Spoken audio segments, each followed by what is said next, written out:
Let's get ready to train. And it's a beautiful day.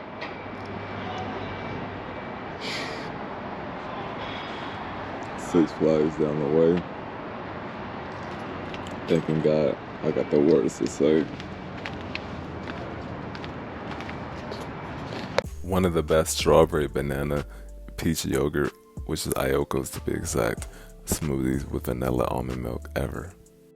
Just look how I smacked this. Shit, fire. Look at gas. Shit, fire. Yep. Damn. Good morning. Yeah. Oh yeah. Proper. For real. Good It is good morning. Yeah. Usually it might be on the afternoon, but today we're in the morning, ready to destroy this day. Yes, sir. How was over the last week? How was that for you? It was good. I had a little camping trip. Okay. Hey. Got outside, you know. First time I went camping. What? Like okay. in a tent, Uh-huh. stuff like that. Oh yeah. How was that? That was smooth. That was fun. Have a great core workout. Ladies and gentlemen, about to enter the stadium. Before jumping into the workout, we always start with a 5-minute warm-up. This preps the body, wakes up the core, and gets the blood flowing for maximum performance. As we move on from the warm-up, we go right into sky touches, one of my favorites. Lying on your back with your feet in the air, use the dumbbell to reach toward the ceiling. This targets the upper abs and teaches proper control.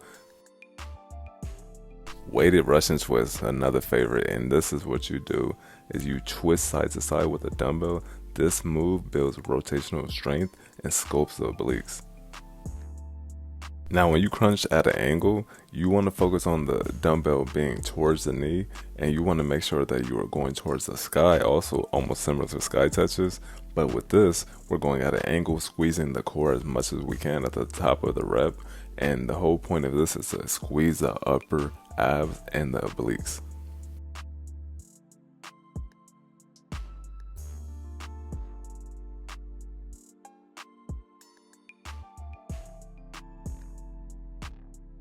Just recapping from a different angle, starting with sky touches and going all the way through, and you can just watch and learn from this point of view.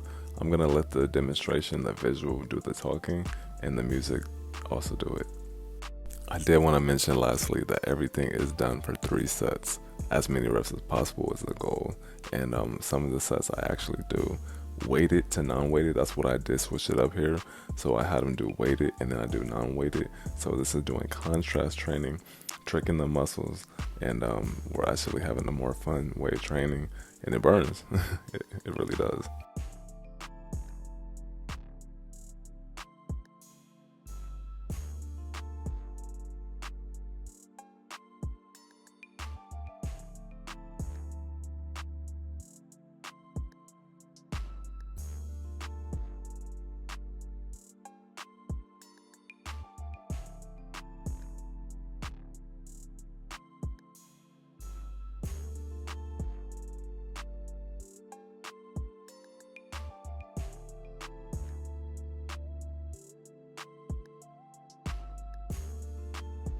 Next up, we take it up a notch with weighted around the world. These are a game changer, one of my favorites also.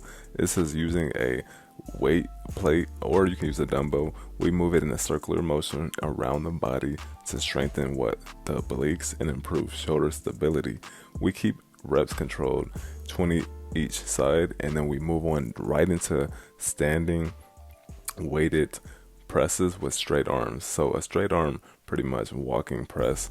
And this is going to make sure the shoulder stability is strong, the core is strong also, and we also reverse it. Why do we want to reverse it? Because when you reverse it, you're challenging your proprioceptors, your core, and your spatial awareness. So these are all working that core, things that a lot of people don't even really realize, but hey, you just learned something.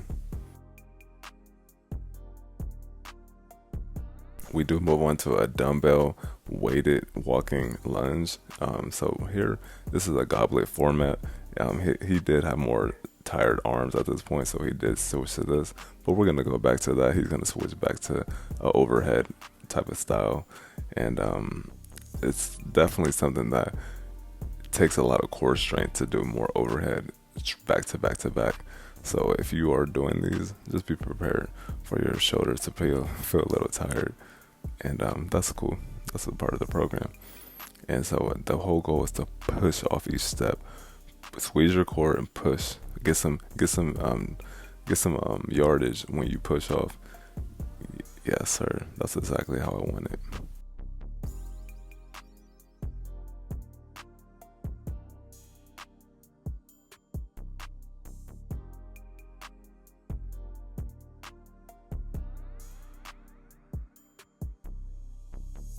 Adding a slight hip rotation is really key. You want to turn that toe and pivot, as we would say in basketball.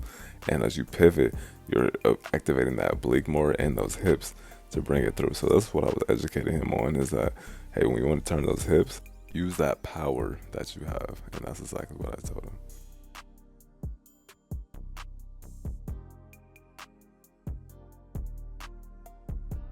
And here we have our overhead walking press. So this is a definitely great core exercise.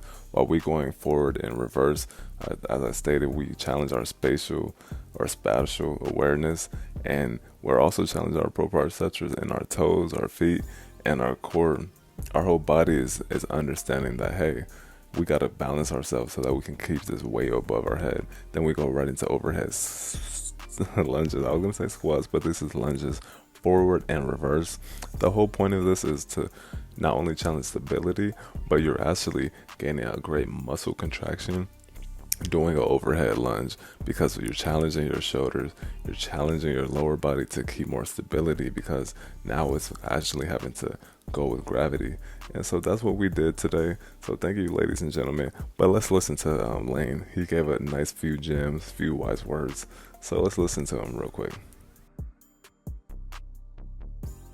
Oh yes, let's say that. If you're doing it over and over and over again at a high level, your quality is going to your quality is going to surpass your quantity no matter what you're doing. Okay. So for music, for whatever, if you keep recording that song and you do it once, 2 times, 3 times, then you're not really you're gonna be like the average person who's like, fuck it, all right, I've already done. Yeah. Here's the song, is done with. I'm gonna be lazy, I'm not gonna do it. But if you actually lock in and record it 5 times, and hey, it doesn't sound right, and maybe you have to record it another 5 times or another 10 times, that song is gonna be better than any of the songs you recorded the first try. You know what I mean? Regardless. Because now you memorize those words have become a part of you, and they're not. Now every time they hit on beat, you're like that's true. Because every time I've like my best songs, even when I, like you said, when I look at my videos on my rap ones, and I'm like, the energy is like, when I know the word is like on point. Right. You can feel that on pointness, that energy is flowing. You're like, they're just looking at the video. That's why the video on TikTok will start doing good, because as much as some people are hating on it, but the reason why people are watching it so much, because they're seeing like, okay, like he's like actually like flowing on it, but now I need to practice even more behind the scenes. And then so now when I post it, I'm gonna just be like on some like cypher type shit where I'm gonna just have no beat and I'm gonna just go words, so then people know like, damn, like he's just saying with acapella without the, and then I'll throw in like the beat too. Okay, so that's so true, because when you practice, it becomes you, literally, like how a sales script, when you practice, it becomes you. But this is actually you writing it, so this is from your heart, your spirit, your soul, but you still gotta practice putting in the work, because you can't, I mean, not everybody's gonna be like Lil Wayne, not everybody's gonna be like Jay-Z, where they just probably just hopped in the studio and had their bars. But I bet you, like you said, if they even probably Jay-Z and Lil Wayne, right? They're sure they're naturally talented, but they are naturally talented. Yeah. There's no but. Yeah, that's true. What happens is they've done thousands of songs